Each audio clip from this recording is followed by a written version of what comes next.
Larry Sullivan in The Unexpected.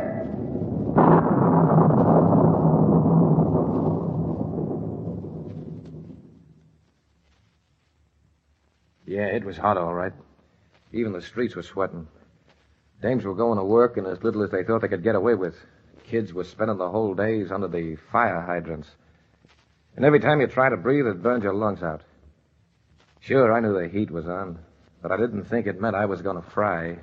Not until I ran into the unexpected. The Unexpected. A secret future, a hidden destiny waiting for you. Where? When? Who knows?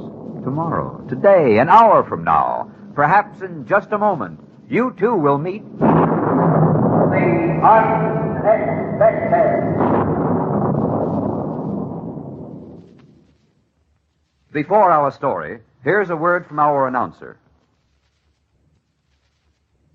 And now the popular motion picture, radio, and stage star, Barry Sullivan, in Heat Wave, a drama of the unexpected.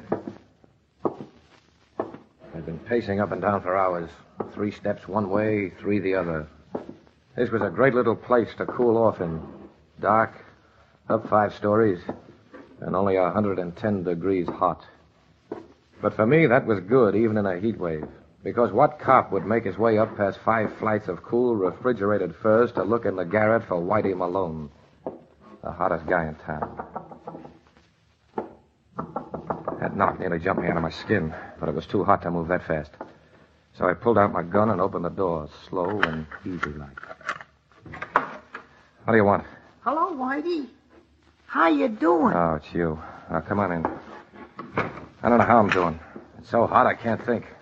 I gotta get out of here, Spike. This heat's driving me nuts. Oh, sure, Whitey. Take it easy. It's no cooler down in the street. There ain't been a breeze for 2 days. How much longer have I got to sit in this attic like a rat in a hole? Oh, that's what I come to see you about, Whitey. You gotta change your hideout. The cops are wise. What? What are you talking about? Let go of me, Whitey. Let go. Spit it out. I just come up to warn you, Whitey. Someone tipped off the cops. Yeah? How much did they give you? Honest, Whitey. It wasn't me. Who else? I didn't squeal. I wouldn't be here if I had. I didn't squeal. You're the only one who knew about this joint. No, not the only one, Whitey. What? What do you mean?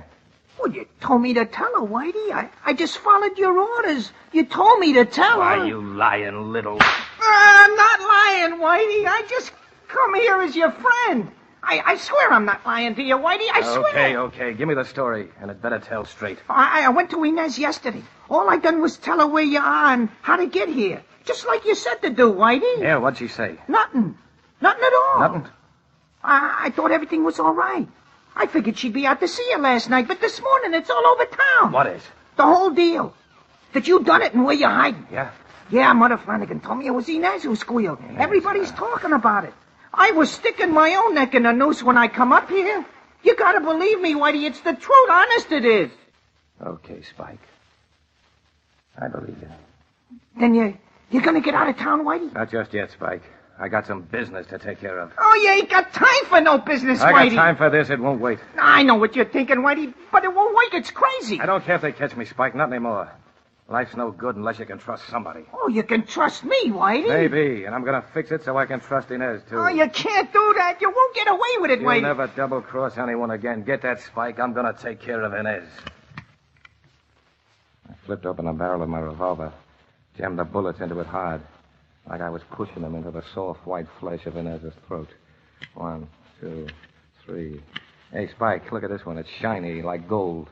It'll look good on Inez. She always did go for cheap jewelry. Oh, listen, Whitey, you're nuts. The heat's on plenty already. Yeah. 110. There's a thermometer on the wall.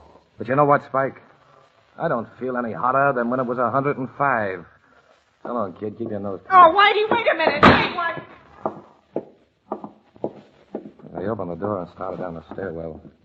A wave of heat came up and slapped me right in the kisser. But I shoved it back toward the first storage vaults and told her to cool off. Then I patted on down the 5 flights of stairs.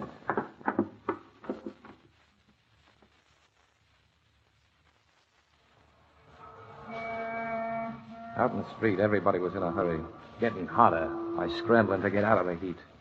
The only people who weren't in any rush were a bunch of grubby kids with their snouts pressed up against the window of an ice cream store.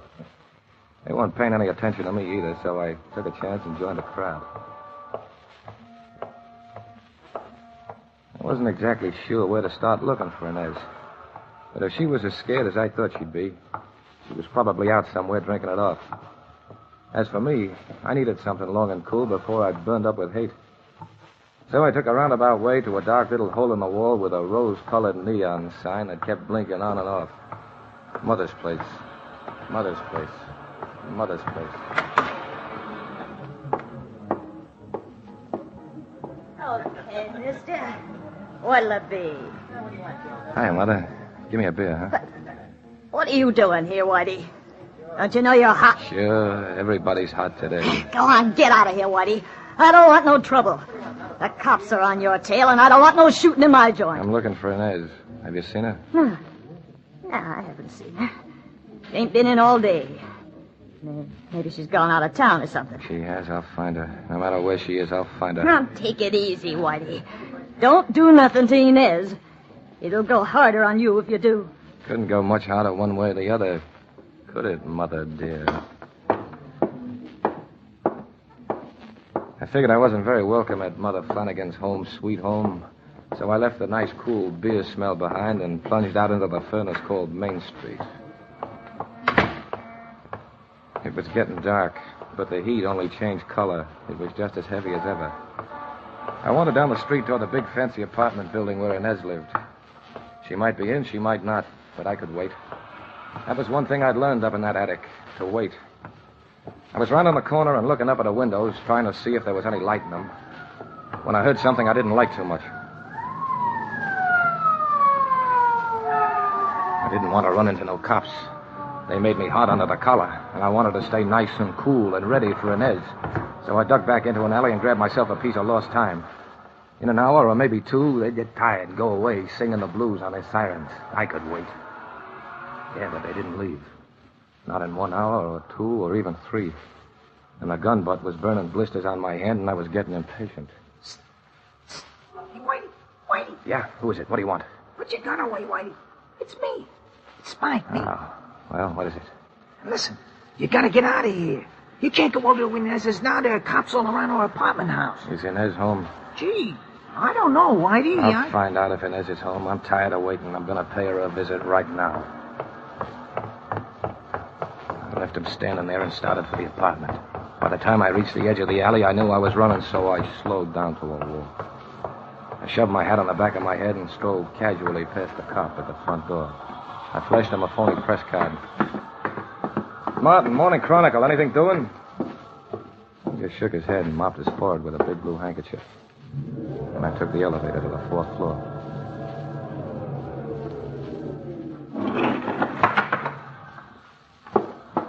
When I got there, the hall was empty.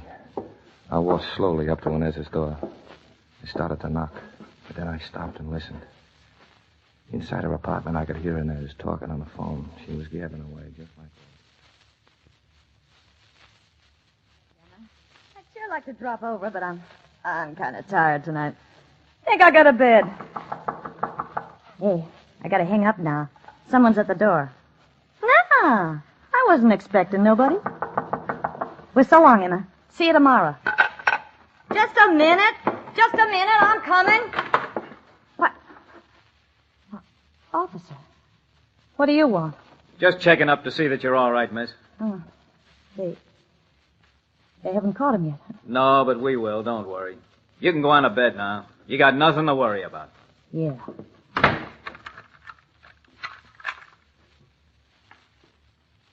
I'd been all set to go in after her when I'd heard that cop coming up the steps. I ducked into the shadows and hoped he wouldn't see me. He must have been nearsighted. He didn't. Now he waltzed right past me again, humming to himself. A big lug was tone deaf, too. I let the minutes creep past. 10, 15, 20. The copper didn't come back. The gun was getting heavy in my hand, and I knew that Inez didn't have much longer to live. She'd locked the door, but it would have taken more than locks to keep me out. He gave it the first try. I held the gun out at arm's length. All right, Inez. Don't move from that bed. It's too late to move, you dirty, rotten, double-crossing little...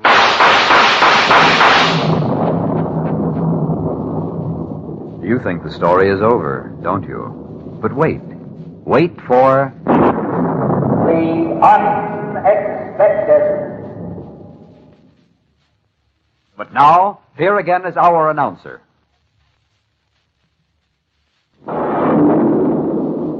And now for the surprising conclusion to Heat Wave, a drama of the unexpected. Hello, Lieutenant? This is Officer Blaine. Yeah, we got Whitey Malone, all right. Running down the hall. I know we should have stopped him before he got up there, but he slipped past us somehow. Whitey's nobody's fool, you know. What? Inez? Oh, is that her name? No, she's all right. A little scared, that's all. He pumped 6 bullets into her bed. That's enough to scare anybody. What? No, she wasn't in the bed. She was sleeping out on the fire escape. We're having a heat wave, remember? Heat Wave, a drama of the unexpected, starred Barry Sullivan and featured Alice Drake and Ed Rand. It was produced by Alvin C. Gershenson, written by Robert Libet and Frank Burt, and directed by Frank K. Danzig. And now, this is Hal Sawyer, inviting you to listen again soon, when another of your favorite motion picture stars meets... The unexpected. The Unexpected is a Hamilton Whitney production, transcribed in Hollywood.